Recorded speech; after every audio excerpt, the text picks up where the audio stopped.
So, what is the future of automation? The future of automation isn't just more robots, it's robots that are smarter, machines that can see, think, and learn in real time.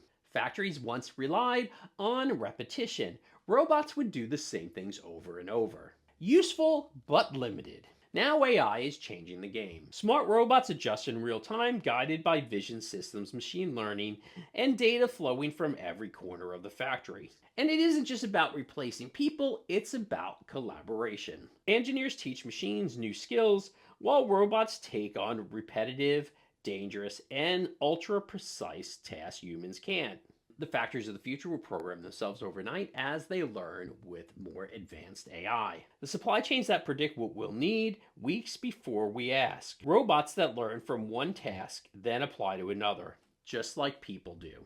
This is the future of automation. Not machines that simply do, but machines that think, adapt, and evolve. The question I have is, are we ready? Let me know in the comments below.